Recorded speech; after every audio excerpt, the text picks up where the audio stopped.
honor and pleasure that we'll be interacting with all of you. And certainly, there can't be a better panel as far as the maritime domain is concerned, specifically with the IONS and the Indian Ocean region.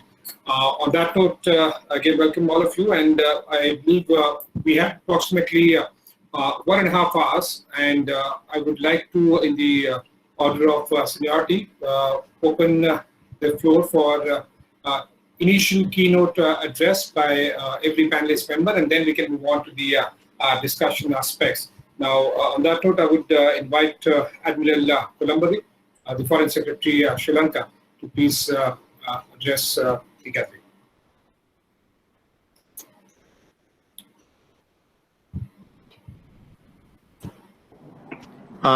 Good afternoon, good morning, good evening everywhere. I hope you can hear me, you can see me? Yes, sir, loud and clear. Okay. So during the next 10 to 12 minutes, let me share my thoughts on maritime cooperation in the Indian Ocean, a Sri Lankan perspective. So we are a very small island, only 65,000 square kilometers, having a coast of nearly 1,400 kilometers. But in the Indian Ocean strategic domain, Sri Lanka has assumed a much bigger picture, and I think I will be discussing how we feel about the cooperation in the maritime domain. We all know that, the naval officers very much like to say that Admiral Mahan said hundreds of years ago that the Indian Ocean will be the key ocean, and it is taking place in front of our own eyes. So we do see that the Indian Ocean really has come to the forefront as a medium to carry global commerce. We all know the figures, 72% of energy and 50% of world containers and 35% of bulk cargo for the entire world is carried across the Indian Ocean.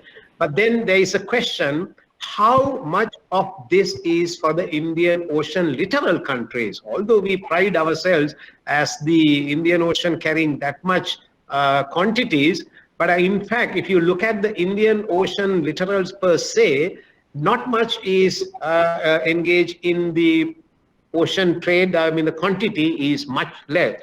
Now, you talk about maritime cooperation. Now, we do see large number of strategies focusing the maritime domain in the Indian Ocean. Of course, we have the America's Indo-Pacific strategy, then we have Japan's free and open Indo-Pacific strategy, then we have the ASEAN outlook on Indo-Pacific strategy, then we have EU Indo-Pacific strategy, India's Indian Ocean region strategy, German Indo-Pacific strategy, and I have to mention that China's Belt and Road Initiative, although it is not a strategy in the same category, but we can term the Belt and Road Initiative is also as a strategy focusing in the Indian Ocean. Now, I think as a small country, a country like Sri Lanka, what do we really need in the Indian Ocean? One may, if someone is asking me the question, I would say, we need a free and open international rules-based maritime order. Period. We really need it. But we need enhanced maritime connectivity. We need enhanced maritime trade. We need the freedom of ocean commerce too, right? So unless these two concepts are matching perfectly, many countries are not comfortable. Many countries are not happy. The bigger countries want the strategic concept first. The smaller countries want the free and open international rules-based order to carry out enhanced maritime trade. And the smaller countries don't like to be in this power game where they are forced to choose whether when they are forced to hedge, when they are forced to bandwagon. We don't like to be in that category at all. Now, if you take Sri Lanka is in the South Asian region, we know we are the least integrated region in the world. The maritime connectivity is very little among the region, among the South Asian region. It is less than 5% of our combined GDP, which is a figure absolutely nowhere near the prosperity of the world. If you compare ASEAN for that matter, it is about 20% internally integrated figure. So this is exactly the situation where we are. Now, although the Indian Ocean is considered as the trade gateway, energy superhighway, the lifeline of the world, now we need to be really mindful that Indian Ocean has become the chessboard for the big strategic game to be played. And Sri Lanka has become somewhat an epicenter in the maritime cool war. I don't want to call it the maritime cold war, the maritime cool war, which is being played across the Indian Ocean. Now, if you look at the Indian Ocean, let's backtrack for the last 10 to 12 years. I would like to mention 5 key things happened in the Indian Ocean, which is trying to have maritime cooperation. Number 1 is the Somali piracy. We know a very small group of Somali pirates took the entire merchant shipping fleet into ransom, right? We all had to contribute. Large naval forces had to come in. Outside naval forces had to come in to protect their shipping and other shipping. So that is number 1. Then, as far as Sri Lanka is concerned, there was a major fire on a very large crude carrier, New Diamond. But fortunately, thanks to the Indian Navy, Indian Coast Guard, and the other salvo action, the fire was doused, the ship was towed back to the Gulf, Persian Gulf safely. Then the third event is the COVID-19 pandemic. Whether we like it or not, the post-COVID-19 word is still an elusive word. We are living, there are disruption to global supply chain. The crew change has become a real menace to the entire world because the crews are now expected to serve longer periods on board. That is practically very difficult. And I suspect the increase of accidents at sea is a result of crew fatigue as well. One has to really study this and see. Then the third one is blocking of Suez Canal by Evergreen ship. We all know that for a week, we were really starving. We were thinking of different alternative routes via Cape of Good Hope. That was a fourth event. The fifth one is another disaster which took place near Sri Lankan waters. That is the MV Express Pearl. That was a disaster, right? So these 5 events I mentioned in the Indian Ocean is begging the maritime cooperation in the Indian Ocean, this vital artery of the Indian for the whole world. But it is not forthcoming. We are not cooperating. We are having some kind of cooperation, trilaterally, maybe bilaterally, but as a region, we lack maritime coordination and cooperation big time. We lack, right? Now, the strategic competition I mentioned, there is strategic convergence. Many countries are going through the strategic dilemma. Countries like Sri Lanka are going through the strategic dilemma. Now, ladies and gentlemen, what is the future for maritime cooperation in the Indian Ocean?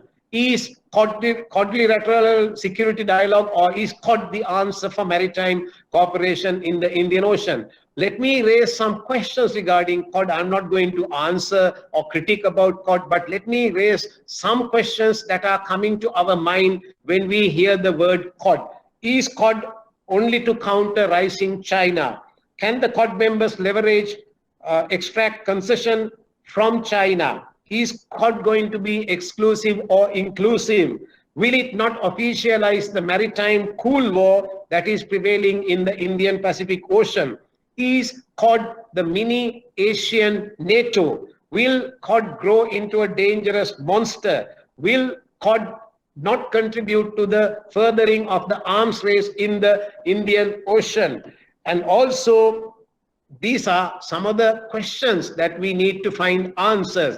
As of now, unfortunately, Indian Ocean has become the most militarized ocean in the world. At any given time, we have 100 to 125 warships roaming around in the Indian Ocean. And if you are interested in knowing the figures of warships visiting Sri Lanka, from 2009 to 2021 June, 570 warships have visited Sri Lanka.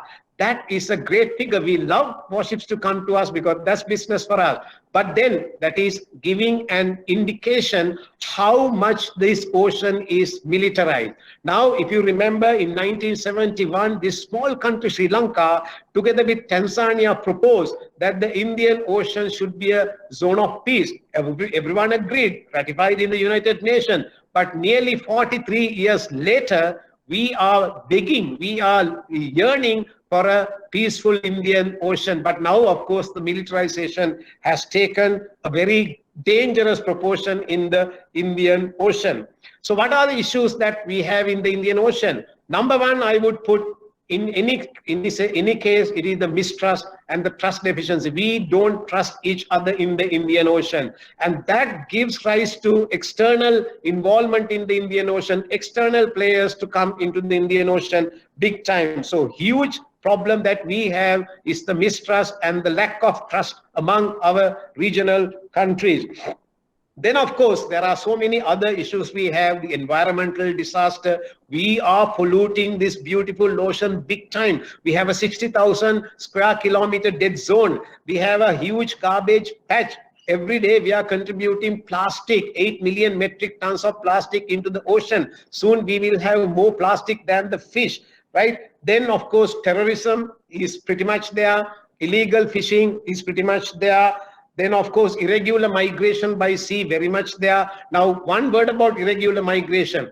As long as bigger countries accept the boat people, there will be irregular migration across the Indian Ocean. So please do not blame the source country alone. There is a responsibility on the receiving country also. This unsafe journey people undertake because they have been received in another country. So then also piracy, we are okay at the moment. It is near zero. Only there are a few attempted attacks, but we never know if we relax our guard, what will happen in the future. Now, ladies and gentlemen, in a minute, I will tell you what I think we need for the Indian Ocean. We need an Indian Ocean-wide maritime strategy. And the best platform to carry that is the IORA, Indian Ocean Rim Association, together with IONS. Both are Indian initiatives, Indian Ocean Rim Association and IONS. Now, IORA, Sri Lanka is playing a key role in maritime policy and maritime security, and we are determined to contribute our inputs into that and to make it work. Now, as long as the Indian Ocean does not have a strategy on its own, as long as the Indian Ocean does not have a security architecture on its own, we will invite others to come and play their game in our chessboard. So this is the point number one.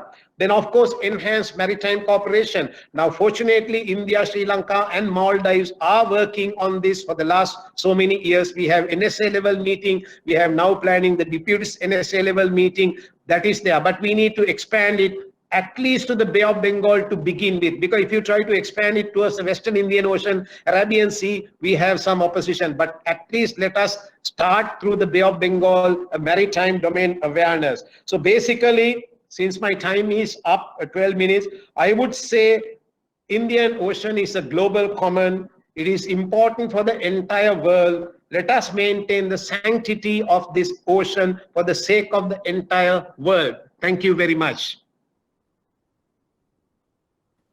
Oh, that's a pretty impressive and strong speech, Admiral Plumbergay. And I believe Vice Admiral H.J. Singh has a presentation, a PPT prepared.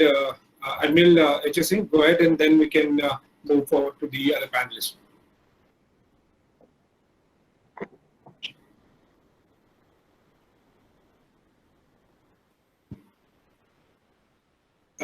Sir, it's still on mute. Yeah, Ashish, I was just trying to figure out how to put the presentation. I'll be probably walk you through just a sec. That's so taken up by Admiral Plumbergay's talk that I just entirely lost perspective of my own presentation that was coming up next. Another excuse me on that one. Okay. Now, just a sec. How do I get this online? You see? No, that's not the one. That's not the one. Ashish, can you just help me out over here? One second. Yeah, okay. I think I got it. Right. Can you see that? We can't. You can't see that. How's that? One second. What we'll do, Admiral Singh, I'll go louder then. no, what we'll do is, if you could send it to Aditya and he will control and do the PPT. Meanwhile, we'll have the keynote address from Admiral Alam. I believe that would be like 10 minutes and we'll get back to you with the presentation. Perfect. We can do that. Aditya, you're there. Please go ahead with the Admiral PPT. Yeah. Yeah. So I invite now Admiral Alam to make his opening statement. Thank you, Ashish, for giving me the floor. Well, I must thank Admiral Kolombage for, of course, most of it as he has already said. But I would say that the maritime cooperation in the Indian Ocean region, I would completely agree with him. But the geostrategic and geoeconomic interface are not only linked to the traditional maritime conflicts between nation states, but are also linked to it non-traditional threats. From the perspective of Bangladesh, what we see is one of the important figures is the shipping density and the chances of collisions in the Indian Ocean, for which we need cooperation. Because there are about 41,000 ships passes through the Malacca Strait in a year. And as a seafarer, this is a nightmare, that any collision or anything happens, probably, right now we do not have anything else. And 74% of the containers actually originate in the Asian countries. Rest 26% is the rest of the world. So that means all these are traveling through, through the Indian Ocean. And of course, there are use of technology even by the non-state actors. This is also can have a serious incidents leading to the loss of environmental pollution, cargo loss, everything else. Another challenge is determining the future risk levels and developing a standard procedure to relate risk level to maritime movements, which right now we really do not have. IU fishing, Admiral Kolombage has already spoken, but if you see, the illegal fish catching is between 3.35 billion to 10.40 billion annually in the Indian Ocean itself. And unreported fishing also is valued at about 2.7 billion to and sometime less than 1.3 billion only in the Bay of Bengal. And unless we can check this, this IUU fishing, this is going to affect probably most of the countries. And with that, there are also a lot of bycatch and a discussion. A lot of fishes are discarded in the sea, which is again a threat. Maritime security is trafficking of drugs, arms, people, terrorism. He has said risk of natural disasters. So it is increasing concern for countries like Bangladesh because trade is the most important thing, and where trade gets struck, we are in a thick soup. Offshore resource exploitation, I would say that fish is only Bay of Bengal provides almost 9 to 10 million tons of fish every year, and then the rest of the Indian Ocean is quite high, in terms of like Indonesia earns about $12 billion almost exporting fish. India about 5 billion. Thailand is about 7 billion. Of course, that includes inland fishing as well. So the exploitation of fishing resources, of course, in the name of high seas freedom, sometimes you can't see what is actually happening to the UNCLOS 1982 and other international maritime laws, and also the FAO figure. And now on top of that, it has come the seabed exploration. The International Seabed Authority, while I am the president, as he said, we have issued 31 contracts. In the Northwest Indian Ocean, there are contracts for China, there are contracts from India, there are contracts from Singapore. So this is also adding to the fear that something can happen. As a marine environment, he has discussed the plastic is a serious threat. Even in the Bay of Bengal, we have this plastic problem. And also, the merchant ships, he has described what has happened.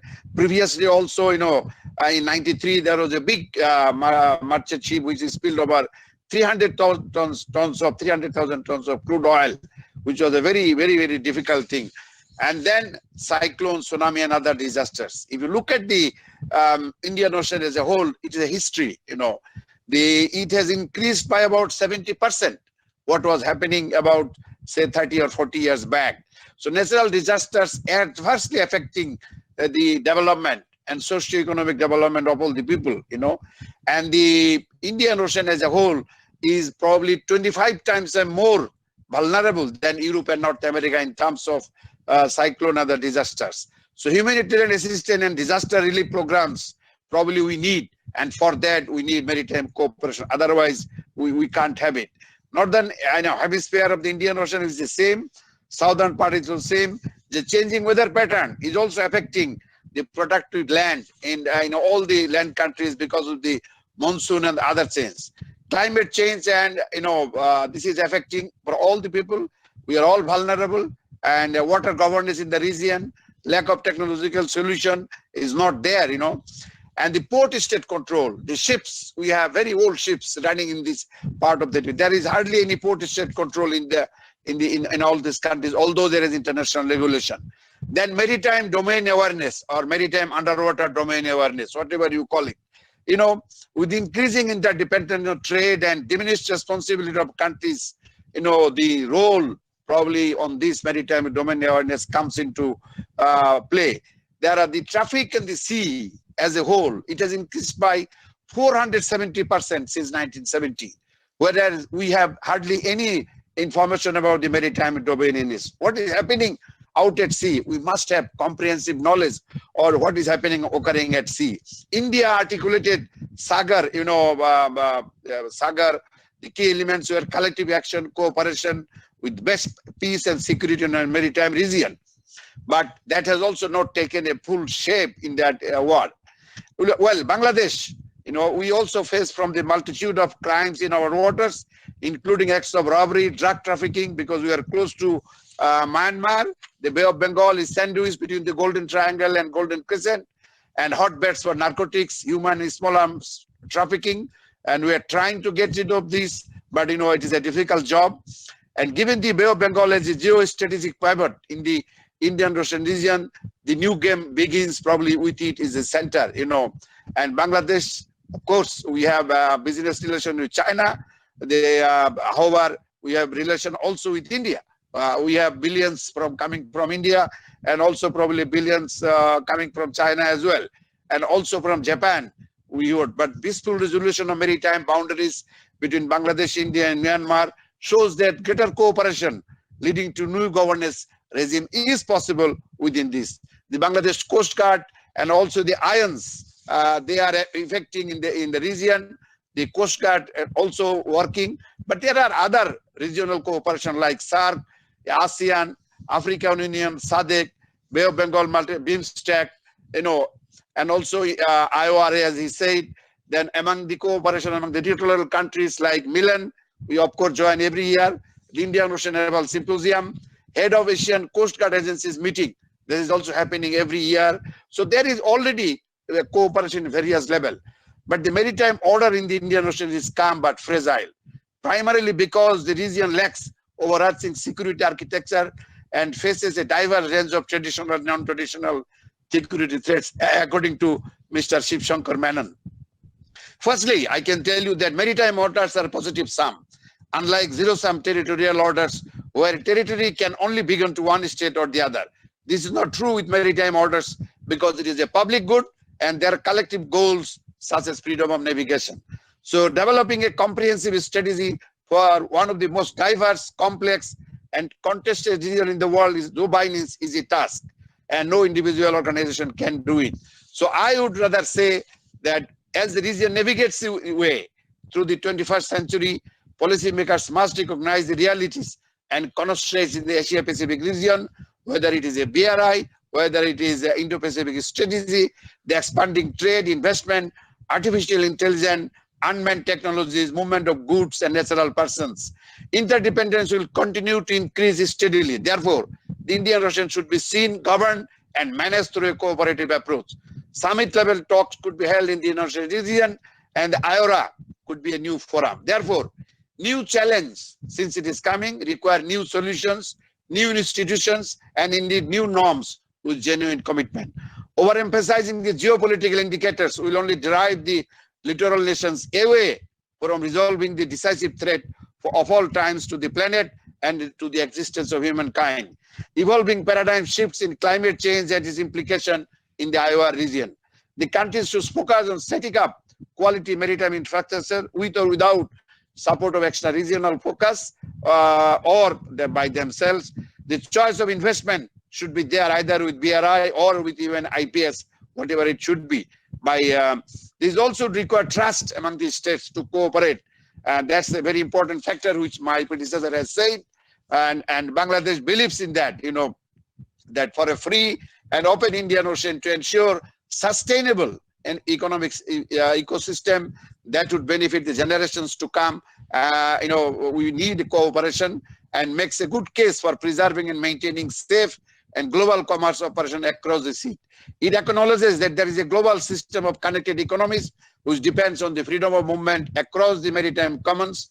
The principal means for the transit of 90% of the world commerce by weight and volume. With such a global interconnection of economies, shocks to the system caused by regional conflicts, terrorist attacks, natural disasters, and pollution all have potential good impact. A cooperative mechanism focuses on opportunities versus threats, optimism over fear, and on confidence instead of doubt. Therefore, I would also like to echo, we have also signed a memorandum of understanding with India on the blue economy and maritime cooperation. And also there is a shipping agreement with India, coastal shipping agreement, which is also going on well. And there are other fields of cooperation also. But I would agree with Admiral Kolombage that IORA, Indian Ocean Review Association, which the chairship will be taken over by Bangladesh in November this year, that should be the apex organization which can coordinate among all the existing organizations in this area and thereby develop a much better cooperative mechanism and help the countries of these people of this region for the socio-economic development primarily. Thank you very much, Ashish. Thank you, Admiral Alam, and you covered a wide range of spectrum from wide shipping to the other aspects as well, and certainly it's going to be a key session, the key time frame from November onwards when Bangladesh takes over the IORA chairmanship. Admiral Singh, are we ready with the PPT? I think let's go ahead without that, Ashish, since we have a bit of a hitch, not on the call, so I'll go ahead without it if that's fine with you. Yeah, no worries, go ahead. Right. Admiral Kolombage, Admiral Khurshid Alam Khan, Eminences, I think this is a fascinating start really when we speak about maritime cooperation.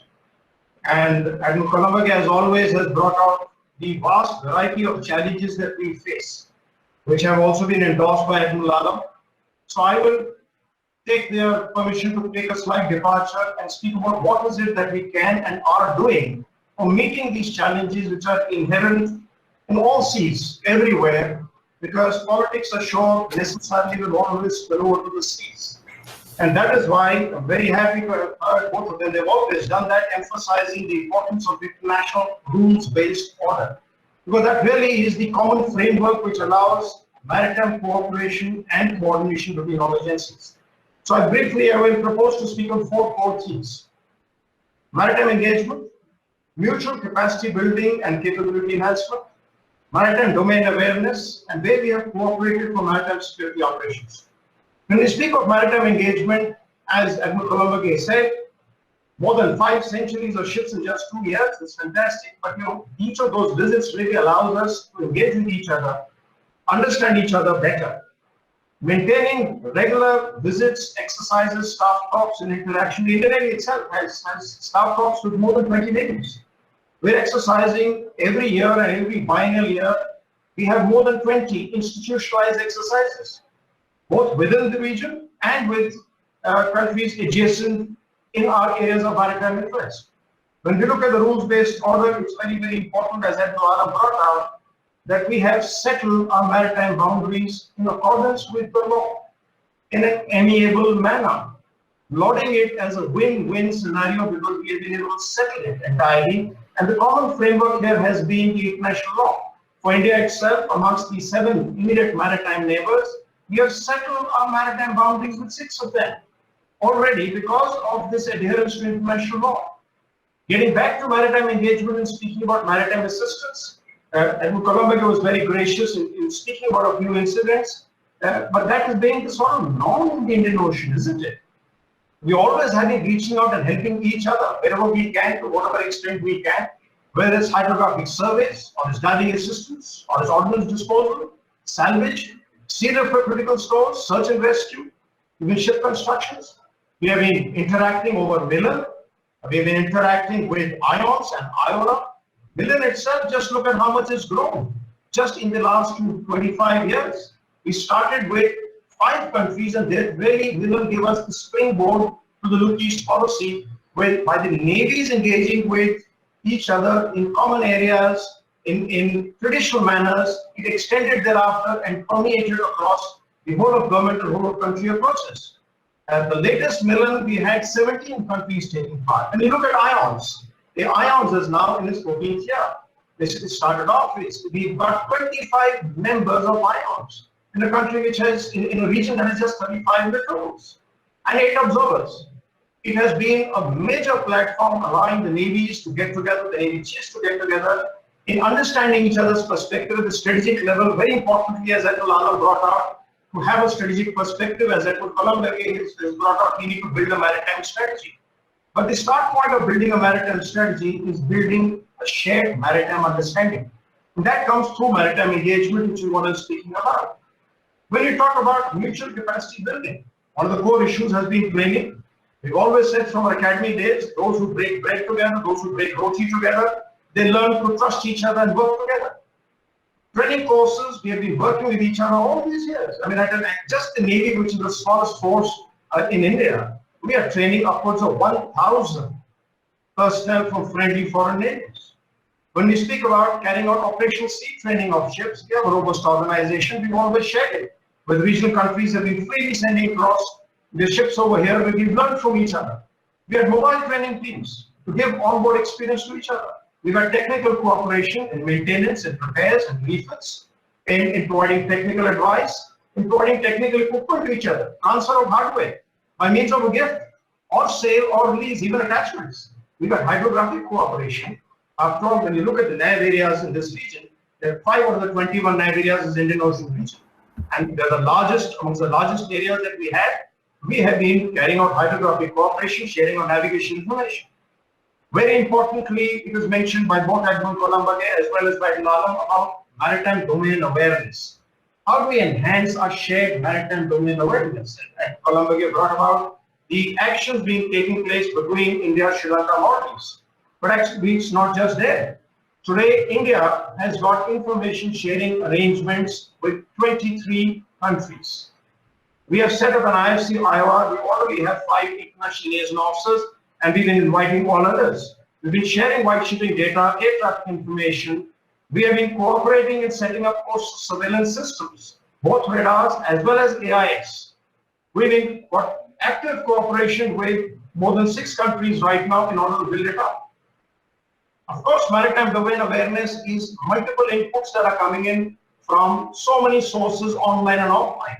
The endeavor is to collect all of it and share it as we go between each other and move forward to even having assessments with each other.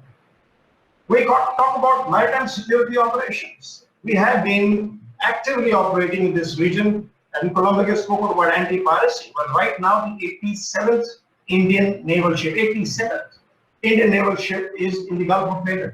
Since 2008 when we set it up, we've escorted more than 3,500 merchant ships safely through the most active periods of piracy. Thwarted more than 44 piracy attempts. I missed one slide which I'll share separately offline with you, where I speak of the furthest line of piracy. At one stage in 2010-11, it had reached the limits of EEZ. We all will remember how the high-risk area, by an industry perspective, or rather I'll call it a missed perspective, extended across the entire Arabian Sea right down to the equator, covering the entire Maldives, touching back almost Seychelles, touching the coast of India, which resulted in a major scare amongst the merchant ships who started diverting all over, and which itself created problems of traffic and other conflicts that occurred. Active, robust action against the pirates, all of us, and certainly the Indian Navy and the Indian Coast Guard, we pushed what I call the flop line, the furthest line of piracy, right back into the Persian, right back across the Arabian Sea, back into the Gulf of Aden, where it has remained since we pushed it back now for the 8th year running. Yes, as Admiral Colombo absolutely spot on, he said it could rise any time. And that's where I speak about what the Indian Navy's maritime security strategy says. Let's shape a favorable and positive maritime environment. Favorable, benign, cooperate with each other, understand each other. Indian Ocean has always been a sort of benign ocean. Go back into centuries. It's never been used for conquest, okay? Except one which we all are aware of, but always it has been used for trade, for cultural links, as a meeting ground. That's how we've always done it for centuries. And by and large, that nature is not going to change. Challenges will come, challenges will go. We have faced them together in the past. We shall continue to face them now. When we speak about security and security challenges, let's look at, we have always said, let's have security partnerships within the region. We don't have that architecture. We have that architecture with the Maldives, we have it with Mauritius, we have it with Seychelles, we have it with Sri Lanka. We have coordinated patrols with Bangladesh, with Myanmar, with Thailand, with Indonesia. We speaking about, as I said, the large proportion, about 20 institutional exercises, 70% of those, if not 80% of those are all within the region with regional navies. When we speak of the challenges of non-combatant evacuation operations, we've had 4 major operations where the Indian Navy is deployed not just for Indians, but also for foreign nationals. We've not distinguished. We looked upon it as this, the seas are common, they're benign for all of us, we need to work together. Humanitarian assistance and disaster relief is really brought home to us. This region has always been, as has been brought up by both the other speakers, an epicenter of where extreme events have become disasters. But we have moved a long way since those days of December 2004, when the Indian Navy pushed out 27 ships and 5,000 personnel within 36 hours, including a special task force which moved from Bombay to the Maldives and stayed on station thereafter for the next 2 months. We were at Cyclone Sidr in Bangladesh in November 2007. 4 ships were deployed. Cyclone Nargis in Myanmar, May 2008, 2 ships were deployed. Op-Need, shortage of water, December 2014. We deployed a multi-task force of ships and aircraft. Cyclone Rono in Sri Lanka, May 2016. We deployed 2 ships. Bushfire in Madagascar, September 2016, we deployed ships. Sri Lanka floods, May 2017, we deployed 3 ships. Cyclone Mora, both in Bangladesh and Myanmar, you recollect that, so May 2017, we deployed ships. Even for providing humanitarian assistance in Northern Saniat in Bangladesh, we deployed 2 ships in 17-18. Mauritius faced the debilitating cyclone Birgit. In Jan 2018, we deployed 3 ships. Indonesia had, later that year in October, an earthquake and a tsunami, we deployed 3 ships. Mozambique in March 2019 had the cyclone Idai. We again deployed 3 ships. Flood relief to Madagascar just a year ago. And ongoing mission sagas, which we have covered Sudan, South Sudan, Djibouti, Eritrea, Mauritius, Madagascar, Maldives, Seychelles, Cambodia, even Vietnam, Comoros. Absolutely what Admiral Colombo has said, we've always taken his views to heart. Sir, that's exactly what we are doing. We have been doing. All of us have been working together, helping each other. Even the IONS has focused so much upon having joint working groups. And in HADR, joint working group, where we have been successfully able to make SOPs in facing these common threats, and we have worked together. In maritime search and rescue, I mean, those terrible times when we lost the MS-370 from Malaysia, but we all joined hands and worked together to try and search. It developed and through a lot of interoperability and SOPs amongst us. We did search and rescue for Cyclone Mora. We've done it for Maldivian craft Maria. We just mentioned just now about MV Express Pearl, as well as you've spoken about the crude carrier. We have worked together in each of these issues, sir. We could not have worked together if we did not have the mechanisms in place, the mutual understanding. And hence, I get back to that point. Yes, sir, you absolutely have identified all the challenges. We need to keep working together and build on what we have. But what we have today is not meager. It is something which we can reasonably and justifiably be proud about. And it's centered absolutely, as both we see the previous 2 speakers, both the admirals said, spot on, international rules-based order, mutual respect, and a willingness to work with each other. Thank you. Ashish, back to you. Thank you, Admiral Singh. And I must tell you, at the end of your opening address, you never needed a presentation. And you were hands-on with all your facts and the data. Before I throw the floor open for Captain Fennell, Just want to confirm Admiral Shekhar Sinha is here.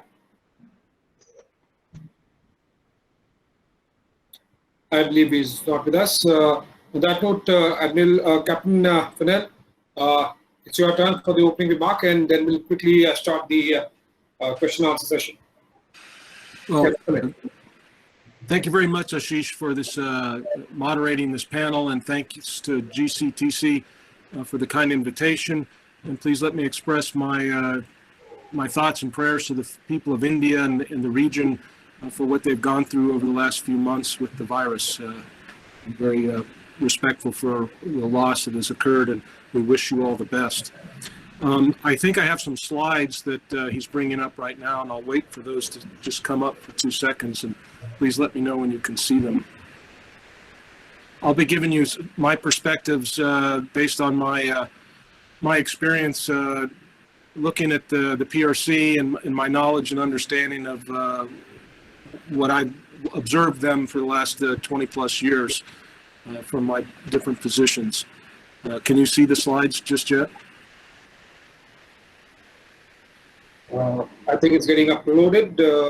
We were able to see it until a few seconds ago. Aditya? Yeah, Well, I'll just start. Okay.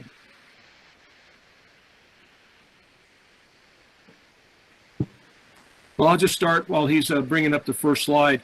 After more than 20 years of military modernization, the PLA today dominates the first and second island chain and operates around the world from the Baltic to the South Pacific and from the Arctic to the Antarctic.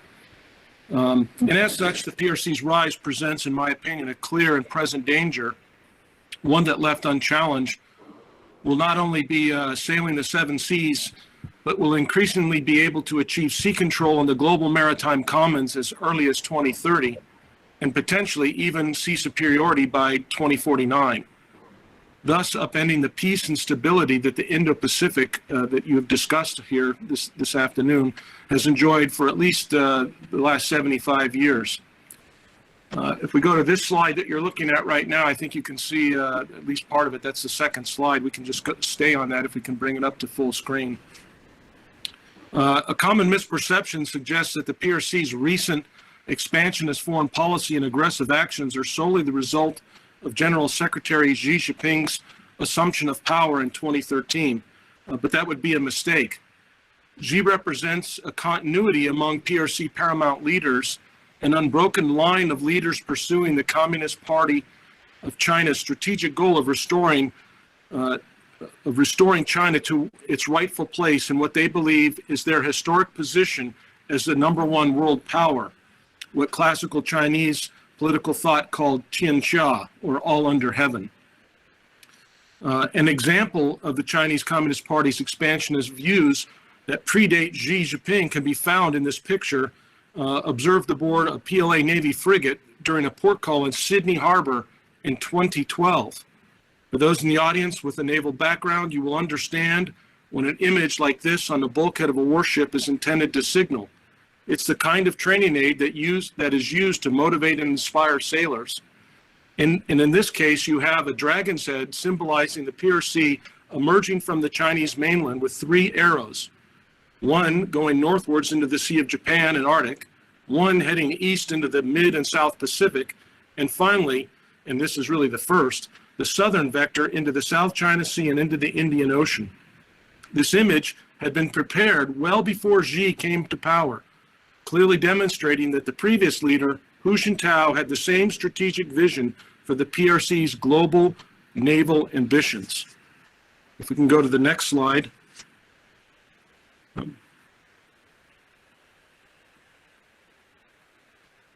Okay. In 2013, General Secretary Xi unveiled his China Dream in a speech to the National People's Congress. He stated, since modern times began, to realize the Chinese dream of national rejuvenation has become the greatest dream of the Chinese nation. Today, we are closer, more confident, and more capable than ever before in making the goal of national rejuvenation a reality. And since that speech, the China Dream has only gained in clarity. And we saw that today in Beijing as Xi Jinping gave his opening speech for the 100th anniversary of the foundation of the Chinese Communist Party. Next slide. When it comes to economics, it's worth considering that a nation's will can be measured by what it spends on. While the PRC's gross domestic product has declined since 2012, what they called a soft landing, actual spending on the PLA increased. For example, in 2020, we saw for the first time in 28 years that the PRC's National People's Congress did not issue a target goal for GDP growth. Yet the Chinese Communist Party confidently declared it would increase PLA spending by 6.6%. And this year in 2021, the National People's Congress vaguely stated their GDP may grow by around 6%. But again, they confidently stated that the PLA's budget would grow by 6.8%.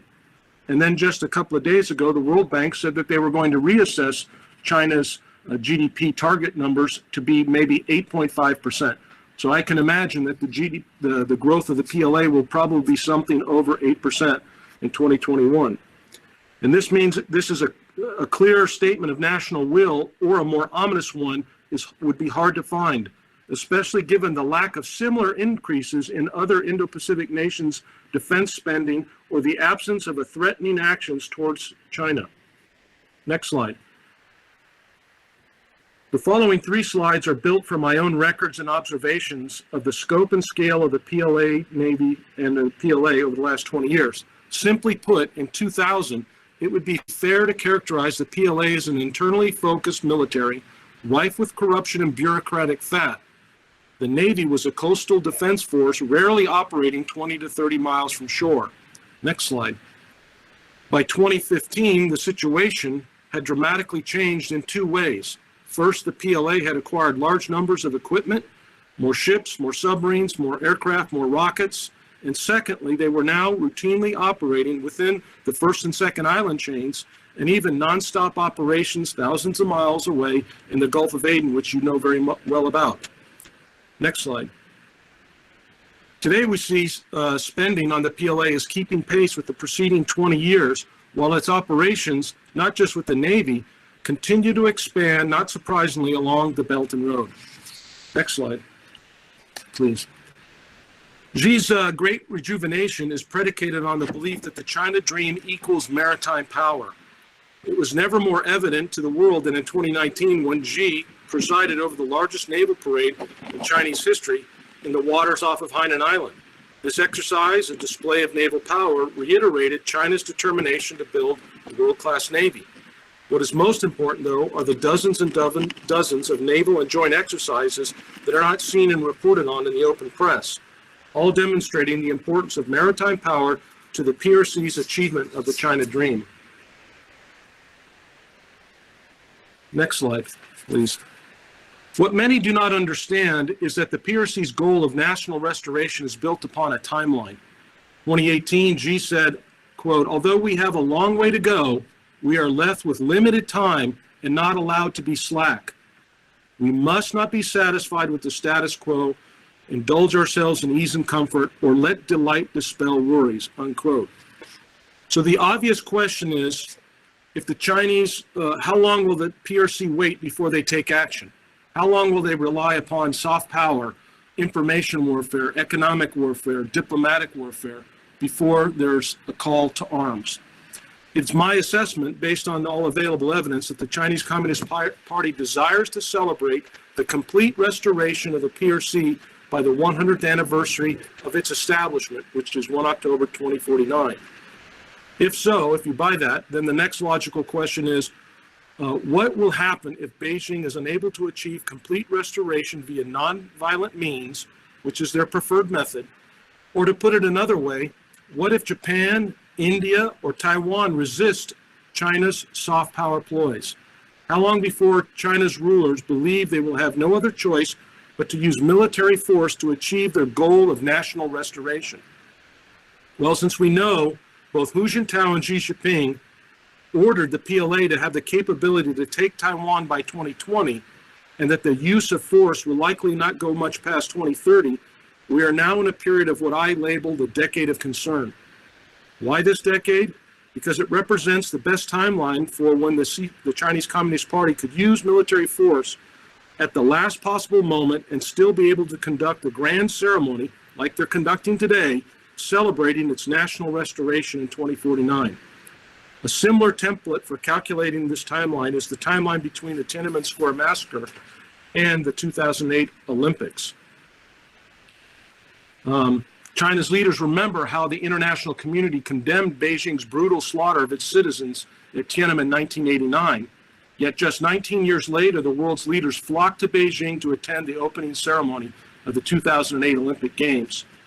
Given that logic, it seems likely that the CCP, the Chinese Communist Party, would use force, military force, to physically restore the Chinese border and their perceived territory would be 2030.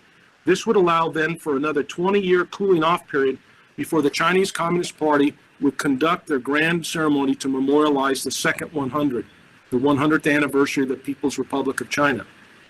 My message is clear to you all in India. We are now in the decade of concern, and over the next 10 years, pressure will grow within China to use military force to achieve the China dream of national restoration by 2049. As the decade goes on, the course for the use of force will grow each year and could very well end in violence to seize Taiwan, the Senkakus, and any other area Beijing deems to be a core interest, like the line of actual control along your border and your territory. In this decade of concern, an increasingly capable PLA Navy, as directed by the party, very likely will be greatly emboldened by its power and lack of resistance to its expansionist aspirations, and will engage in operations in all oceans of the world. Indian planners need to be prepared. Indian and regional planners in the Indian Ocean need to be prepared for PLA Navy operations that will coerce, intimidate, and in the worst case, even attack their naval forces, thus putting a premium on our collaboration and cooperation today. Next slide, just a couple slides to talk about. You asked, what are the cooperations? And obviously the Quad is the biggest one that's out there. And so the previous speakers have touched on the importance of the Quad, and I cannot emphasize that enough. I would just simply say the operationalization of the Quad is more important in my mind than worrying about whether we're going to, there's talk. I was in a NATO conference here in the last 24 hours, and there was talk about, will the Quad become something like a Indo-Pacific NATO? And I think those conversations aren't helpful. What's helpful is what we saw in Malabar 2020, when our navies were actually operating at sea together and making things work, because that's the kind of credible deterrent force that China sees and respects. Next slide. I spent almost 30 years in the Navy, and I spent about half of it in Hawaii. Looking at what you may have just saw there on that slide was a picture of the USS Arizona. And that's a few days after the attack on December 7, 1941. And I grew up there and saw that every day for many, many years. And so it was ingrained upon me as a naval intelligence officer that if we don't have operational intelligence and know where the Chinese military forces are, we could suffer something like this. And so in my time at the USS 7th Fleet and the US Pacific Fleet, I was specifically working on a thing called the Pacific Fleet Intelligence Federation. And Admiral Singh mentioned shared maritime domain awareness. It's very important. If you go to the next slide, this federation is really, I think, the key. The United States Navy and the Pacific Indo-Pacific Command, their forces share a common operational picture. So we share information from the 7th Fleet, the 3rd Fleet, our 10th Fleet back in the East Coast, our national intelligence agencies. The Pacific Fleet kind of sits on top of that and makes sure that maritime domain awareness is consistent, sweet, accurate, timely, relevant to the commanders at all echelons.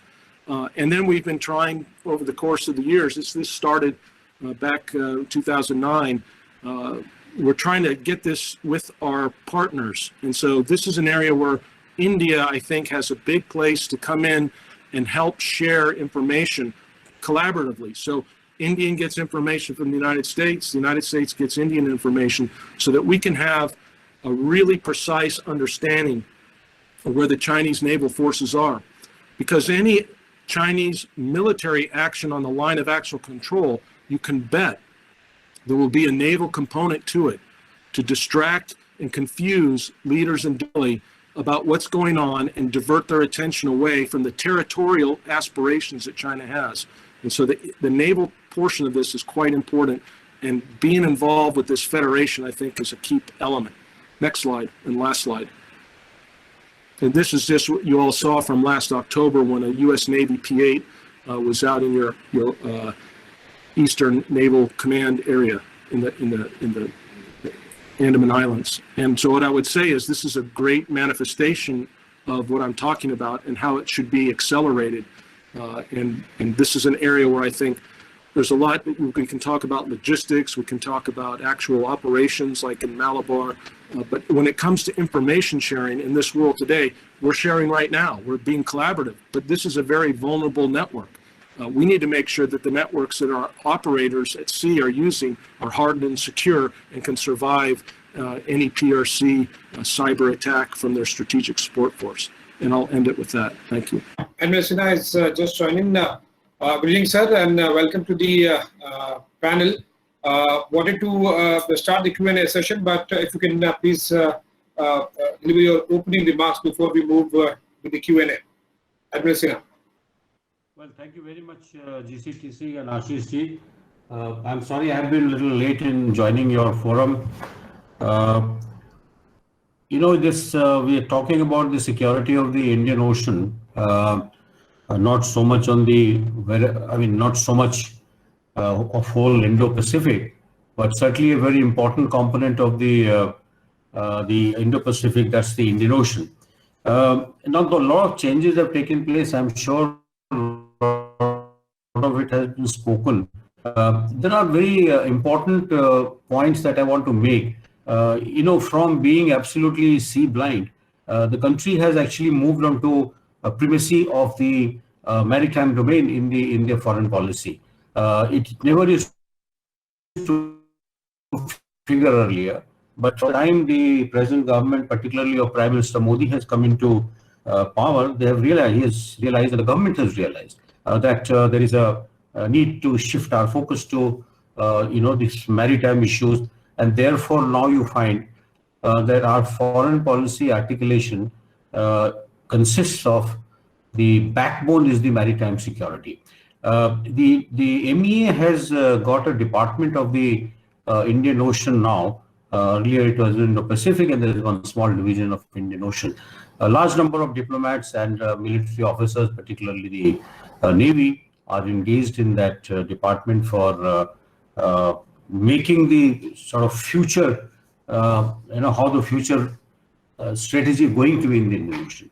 Now, what has happened is there are, I mentioned that there are 5-6 important points which I will make.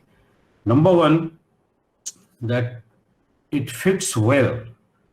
The Indian Ocean primacy by the government, it fits well into the Look East and Act East policy, and now the Act West policy. It also fits well with India's, articulation of the SAGAR, the search and growth for security and growth for all in the region, which the Prime Minister mentioned in a meeting in Mauritius.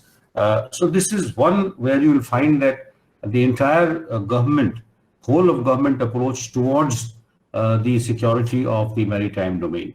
The second point is that the Navy has always been at the forefront, and rightly so, for, shall I say, the making sure that the government's maritime policy are executed in the field as they should be, as the government actually wanted it to. Navy has been, Indian Ocean has always been a priority area, and right from the inception.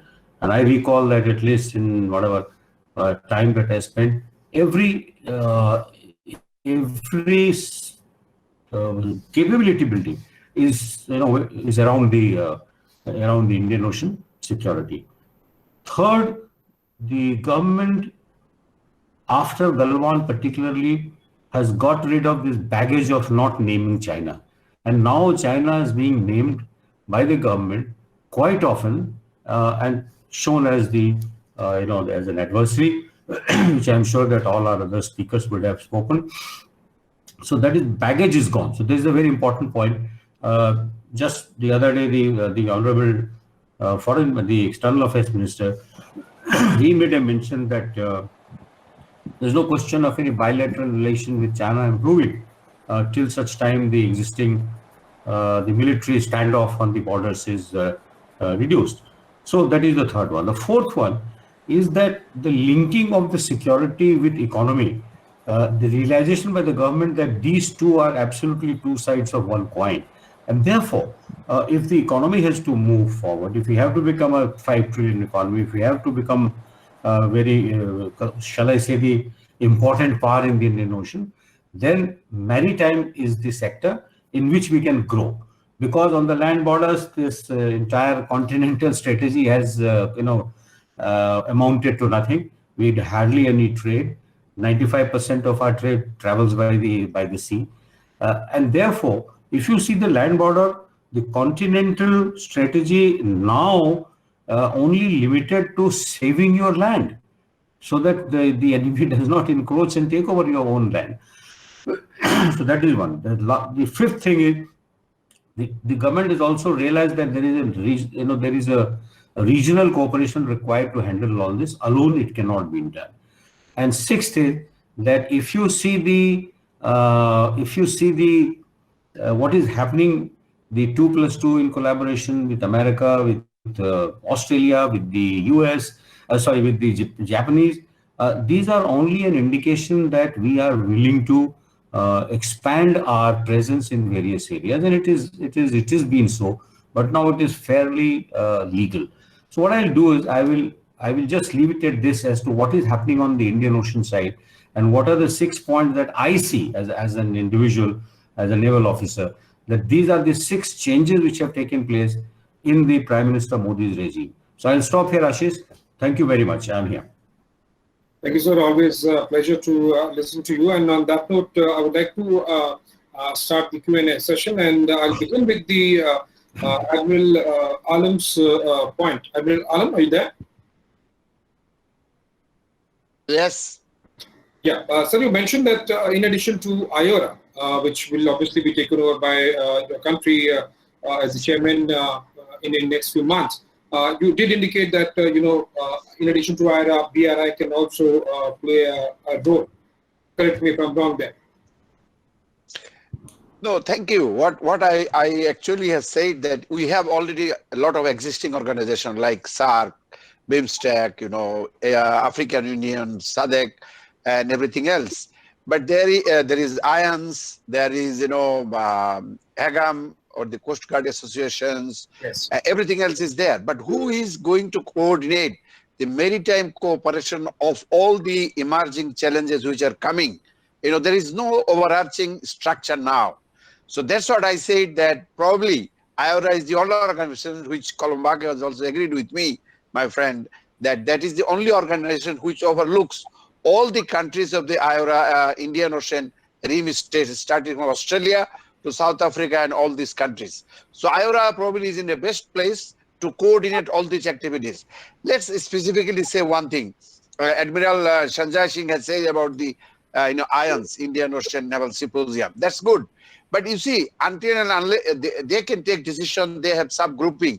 But bigger decisions on the maritime challenges of the Indian Ocean will always be taken by the foreign ministry of all the countries. And that is connected with the IORA, not with the IONS.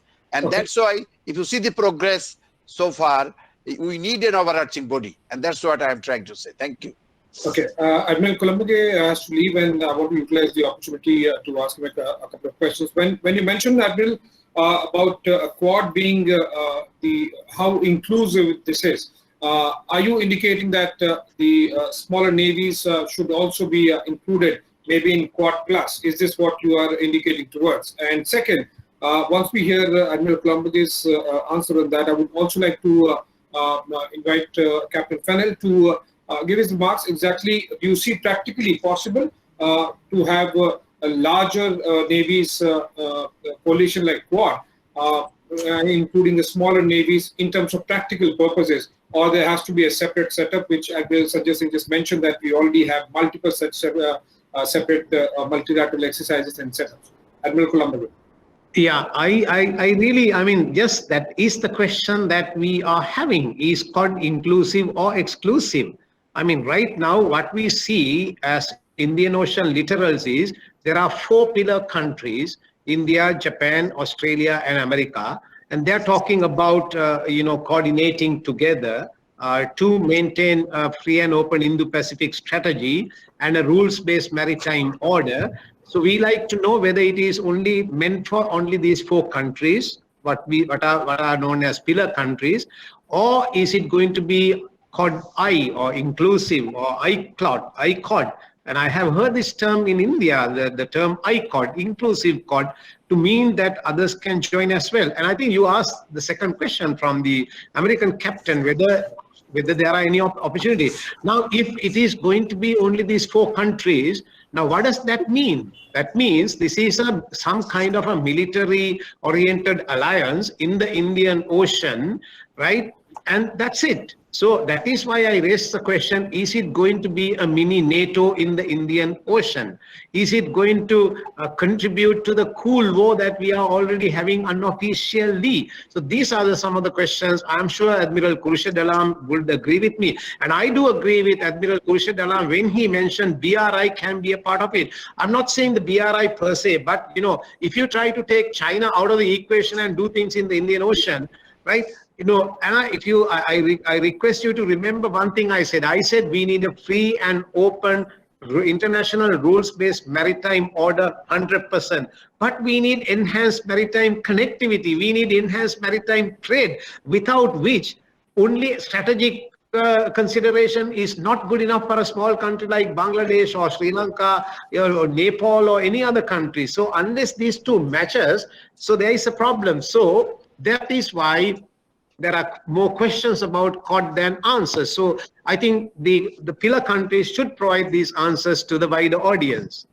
Admiral Kalambage, a follow-up question on that before I move to Captain Fennell. There have been multiple reports, and these not by the countries but by the international credible institutions, that BRI has had dual nature when you talk about the cooperation. But it has been seen and proven that the BRI has been utilized for the China's expansion and the military purposes. Does that worry you, your country? Well, you see, what are the choices countries like Sri Lanka has, right? We are a poor country trying to develop economically, right? We had a terrible war for 3 decades. What are the choices that we have? Now imagine if we did not go China as a development partner. So we would be 10 years backward, right? We would be 10 years backward even now. So I am saying, give us choices. Don't give us aid. Don't give us loans. Give us foreign direct investment, right? Multiple foreign direct investment is something that we really want in this country. Not only China-centric investment, not only one-side oriented investment. Give us multiple choices. So then we can choose cleverly. But when we don't have a choice, right? The post-war 2009, only very few countries came to support Sri Lanka. India was one, and China was one. And many Western countries stayed away saying, oh, you have violated human rights. When something, those countries, it is terrorism. But when we battle terrorism, it is human rights. So this dual standards, I think we need to understand the duality of standards, right? So the West stayed away from development in Sri Lanka from 2009 to until very recently, right? So what choices did we have? So without giving choices, right? Is anyone expect the countries to be, like this forever? No, we can't. We need choices, right? So we need to piggyback on India's economic development 100%, right? But is that enough? It is not enough. Okay, I believe Admiral Columbia has to be, but I'm sure Shekhar Singh, nice to see you, sir. Okay, thank you so much. See you, Admiral. And Thank you. Sanjay Singh, would you like to quickly give answer to Admiral Colombague? And if time permits, okay, I believe he is left. I'll come to Captain Fennell and Admiral Singh. Rear Admiral Alam, when you mentioned that, the BRI thing that I asked Admiral Colombague, a similar question, BRI comes with baggage. There are a lot of countries who have been under debt. Pakistan is one such example. They also have the maritime cooperation and part of BRI. Does that worry you? And I'm now specifically asking not just in maritime domain, but in completely economic and financial domain. Thank you, Ashish. To be very honest with you, as I said, we received loan from Japan, we received loan from China, we received loan from India. That means our foreign policy is, friendship to all, malice to none. And we have received $1 billion from India and also from Japan. They are building a big port. So we think our economic development is much more important, than to decide and select on other thing. Of course, we do support the freedom of ocean, high seas, and rule-based order. There is no doubt and no question on that. So we do not think that we should be in the put on that basket. We do care that India is our neighbor, and as you remember, that we have actually did not build a port at Sonadia, which China was trying to build when India objected to that, and that is what we have taken care of. And in generally, if you have looked at it, there's India's main concern was the security, which this government, the government of Prime Minister India, has taken care of totally in the Northeast. There has not been a security breach through us. So India is, of course, is our next neighbor. We have signed the maritime cooperation agreement with them. We have lots of agreement with India. It is not at the expense of India we are going for other reasons to Japan or to China. But for our economic development, I think we need, you see, the loans and money, and we want to develop economically first because we are a very densely populated country, 166 million people in a very small area. So to us, we should not. We are careful that we are not in the debt trap in any way. So far, we have been able to handle everything very well with our the Prime Minister in the helm of the affairs, and I'm sure Bangladesh can steer very well. Even in the pandemic, we are not in a very worse position. So hopefully, we will take care. Like you see in the maritime cooperation, China wants to come in a big way because we do not have much bigger fishing fleet. But we have not allowed China to come in that way, considering the sensitivity of India. And that's what is in our mind. So our approach to any country is not at the expense of our best neighbor, best friend, with whom we have the best of the relationship now, India. That is the primary thing. And then, of course, we can move on to other side. So that is the first thing I can guarantee you, sir. Thank you. Okay, Captain Fennell, Admiral Colombague is not here, but for the benefit of our viewers who heard our conversation, would you like to give the possible options that Admiral Colombague was pointing towards? The second follow-up question, the similar domain, because we are short of time, to Admiral Alam, what you mentioned. We all know Bangladesh is one of the fastest growing medium economies in the world. And in the last few years, we have seen that growing. And as Admiral Alam mentioned, that they've managed to do that, his government has managed to do without much of support from China. So my basic question is, in that case, if you're growing without the major support or allowing from China, is there a need for it? Captain Fennell? Right. I would say to Admiral Colombague, I understand his position and the situation that Sri Lanka was put in. But I do think that the example that Bangladesh has made is a wiser one in the sense that the long-term outlook from what we know from the Chinese, what they're telling the world, that the world is going to be run by a global governance structure that's based on the Chinese Communist Party's model of authoritarianism. And so they present the most clear and present danger. And so I like to think of an analogy. If you had somebody that was coming into your house for dinner and they were coming in with a big axe and they were swinging the axe and breaking down your door, would you want to have that person come over for dinner knowing that they would most likely kill you? Now, it's an extreme statement, but the point is that we know that the Chinese military, the Chinese Communist Party, are intent upon an authoritarian way of life and an authoritarian way of governing people. And so there won't be any more freedom, there won't be any more liberty, there won't be any other opportunities for people and nations to pursue their own individual desires and dreams. And so I think that's the greatest worry. Yes, we want a free and open Indo-Pacific. We want free and open nations to be able to work together. So when you talk about naval exercises, I think it's the criteria is, can your Navy operate? So when the Indian Navy, the American Navy, the Japanese Navy, and the Australian Navy, if they want to do an exercise 600 miles south of India's borders, they all can do that because they have the wherewithal to do that. If your Navy can do that, then you probably should be included. But I would not include the PRC at this point.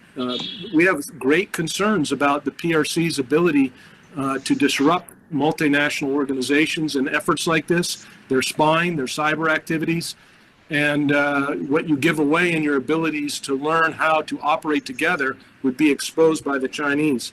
So I think the simple answer is, I think there needs to be efforts at caution, efforts at patience, and there should be efforts to make sure that people are really recognizing the existential threat that the PRC provides to freedom and democracies around the region. And where it's possible in the economic realm for us to work together under the rubric of a quad plus type forum, then that would help nations like Sri Lanka to be able to ease themselves off of the dependency of the People's Republic of China. Admiral Singh? Well, thank you, Ashish. Actually, there are two common threads that have come out both from what Alam and what Columbia said. IORA, centerpiece, not so much ions. Absolutely, sir, couldn't agree more with you. Likewise, Quad versus NATO. Let's look at it. IORA, as Admiral Alam said, is pitched at the governmental level. It's a meeting of the governments of bringing together a synergy of the entire range of activities, economic, diplomatic, cultural, information, technology. Military is one part of it. Even the IORA, amongst the 6 key points that they listed out, one of them is maritime security and maritime cooperation. Now, how does that portion of IORA, which is, as Admiral said, is a centerpiece for government-to-government cooperation, how will it get translated? But that's what Admiral Shekhar Sinha brought out in his opening address to say the navies have been leading the aspect of maritime security cooperation, which is a sub-component of the overall government-to-government interaction. In that manner, the IONS, which has come about much later than IORA, but if you notice, many times the IORA itself has been endorsing the work of IONS. The two are not to be seen separately. They are mutually complementary. Under the wider umbrella and ambit of IORA as the architecture in the region, IONS provides you the working level, the instrument, as Admiral Shekhar Sinha said. You have a policy. Who's going to implement that policy? For the implementing of that policy, you need the tools, the instruments. And that's what navies do. Navies are working together to provide. Now, many times the instruments work backwards as well. Please look at how did we work on the peace policy. It's the Navy which went out and engaged. When I said Milan 1995, it's the Navy which went out and engaged. As the navies operated, it was easier because you're operating in the common global waters, on the high seas, observing the common international rules-based order. It became easier to interact. They are up the chain to the government level. So it works both ways, doesn't it? Now, similarly, when we speak of the Quad, there are two aspects of the Quad that we got to remember. The Quad was not, never was, not is even now a naval group. The Quad is a governmental group, just like IORA is.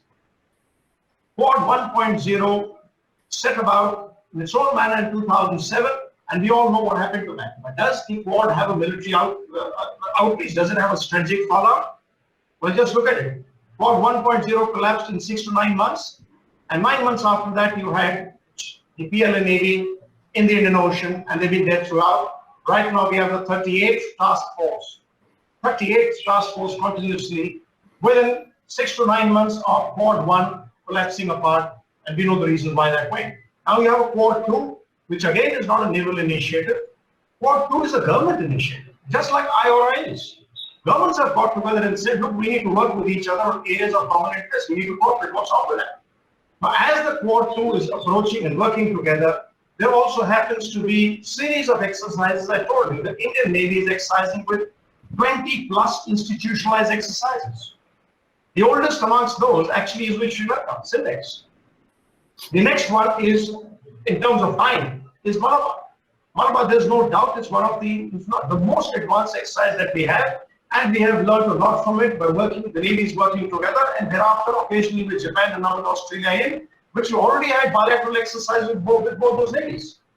As the navies are working together, they're complementing each other, learning to work together in an environment that is common. And let's look at it from that point itself.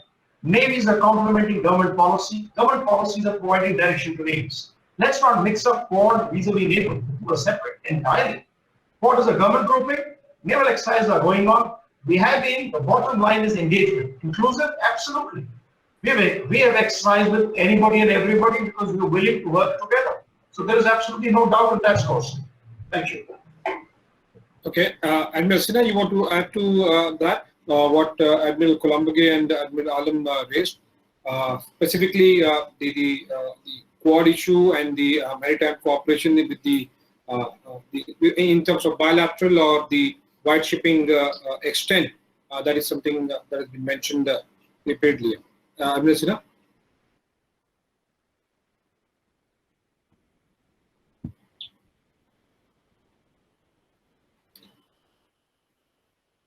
Sir, your phone is microphone is off. Admiral Sinha, your microphone is mute. Can you hear me now? Yeah, it's Sorry about that. Yeah. Admiral S.J. Singh has very rightly, he has indicated the difference at the moment between Quad and the military exercise. Having said that, during Raisina dialogue, the Chief of Naval Staff was asked this question, that is Quad capable of taking on some military sort of action if it is required. It was not pointed at anybody.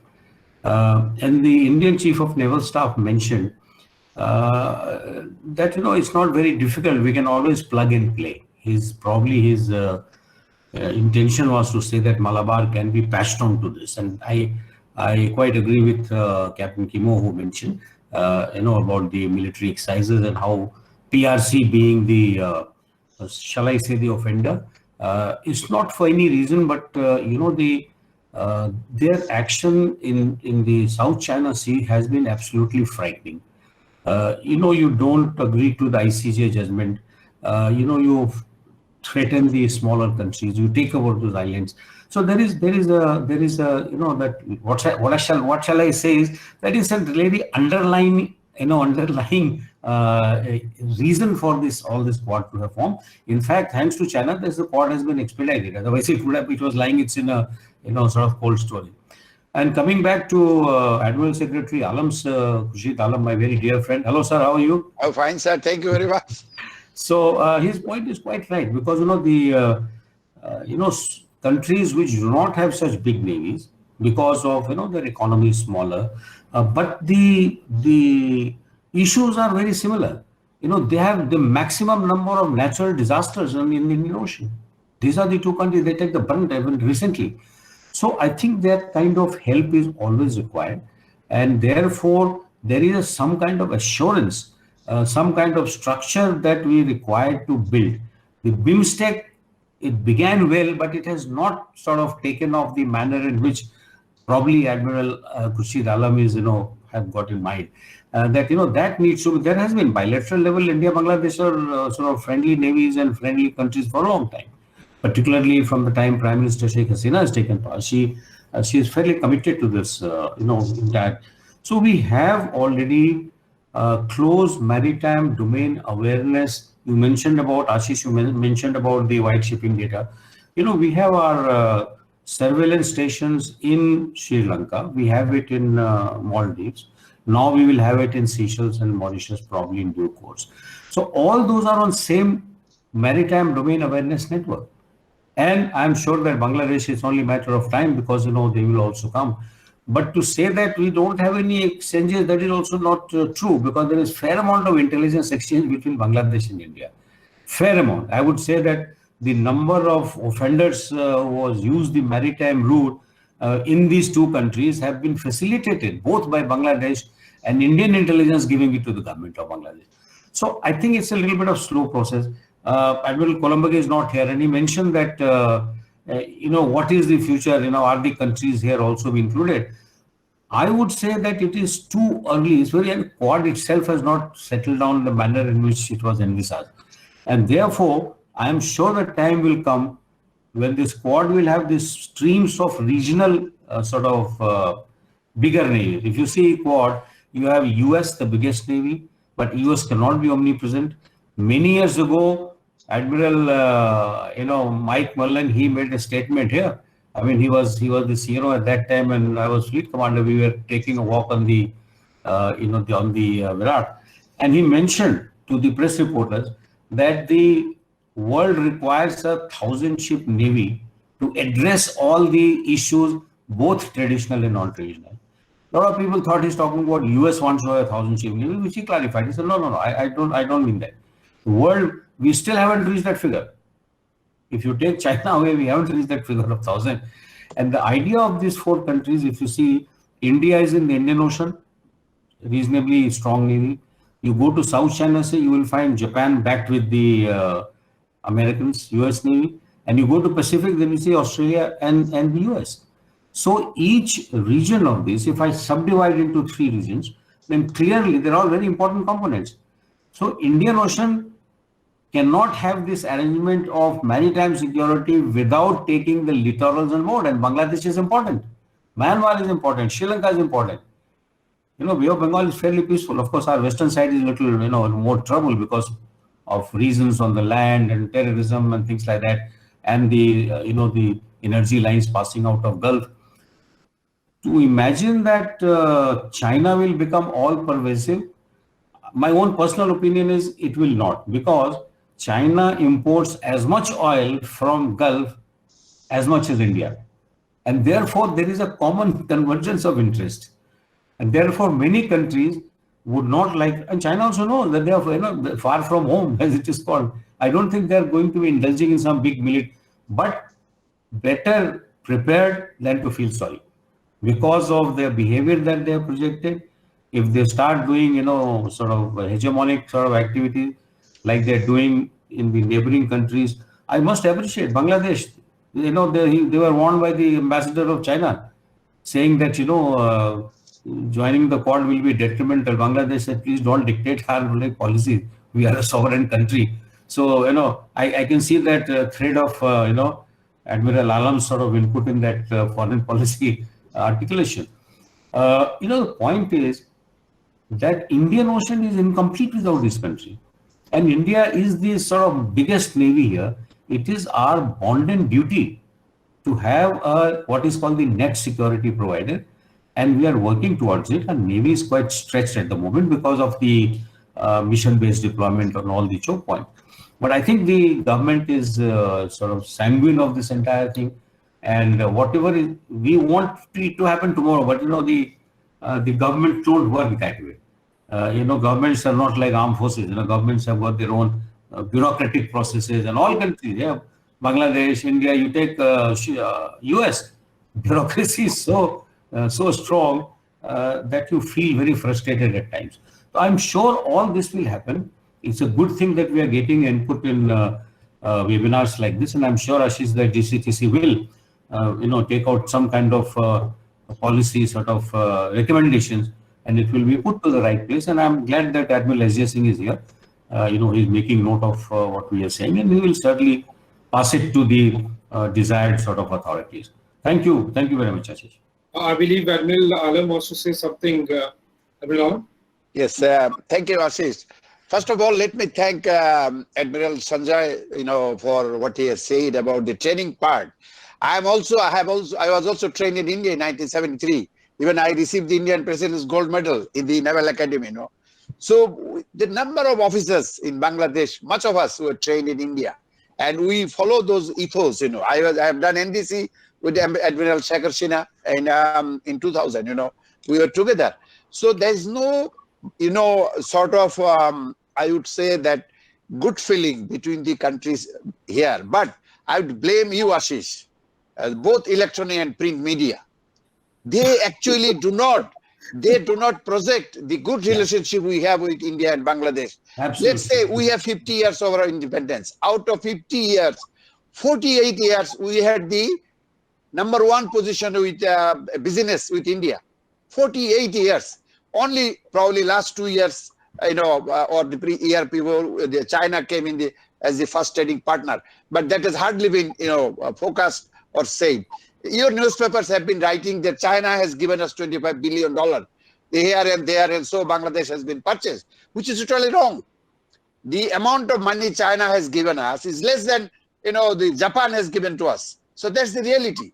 So you see, unnecessarily focusing on the issues which are not based on the facts and figures, unnecessarily, you put things into a position where Bangladeshis feel very unsafe, When I was in NDC like with Shekhar Sinha, people used to ask me why, when the Pakistan cricket team comes to Bangladesh, why people clap Pakistanis, They forget that in Bangladesh, when it was created, 10 million we were in India. India helped us. But there were people who actually wanted Pakistan in Bangladesh also. We could not drive them. There are 1 million Biharis still in, standard Biharis still in Bangladesh. So if there is a clap, that is also taken as a sort of, with a pinch of salt in some of the Indian papers and others, including Ashish. Sorry to say this, that in your media, whether print or electronic, Bangladesh doesn't get 0.000 second, over a month even, which you give to Pakistan. Pakistan is pushing you so hard, but still you give so much of importance to Pakistan development, what is happening in Pakistan, but not what is happening with Bangladesh and India together. We have achieved so much, whether it is security, whether it is cooperation, whether it is trade, whether it is trading, but we hardly get that preference in terms of Bangladesh. Thank you, Ashish, for giving me the floor. Admiral Alam, I must say, we being journalists as well, we are open to criticism, but two things. One, there are lots of Indians here in India as well who clap when Pakistan wins a place. So it's not just about Bangladesh. The second thing, I must send an invitation to you. We'll do a separate interview, and I take it as a responsibility that we will go ahead and do more coverage. But let me tell you, the kind of coverage and airtime and the print time space that Indian media gives to Pakistan is for all the wrongdoings of Pakistan. So from that note and that domain, you should be happy that not much of Bangladesh aspects are covered, but certainly there are lots of scope. In fact, in the last visit that Prime Minister Modi made in the COVID time, that was his first, and I believe was the only visit. So that gives a lot of indication to us as citizens, as journalists, that what importance Bangladesh has in terms of government, in terms of people, and we'll certainly take it forward. And as I mentioned, I take the responsibility. We'll do much more positive and better coverage on India and Bangladesh. Admiral Sinha. Can I just add one line?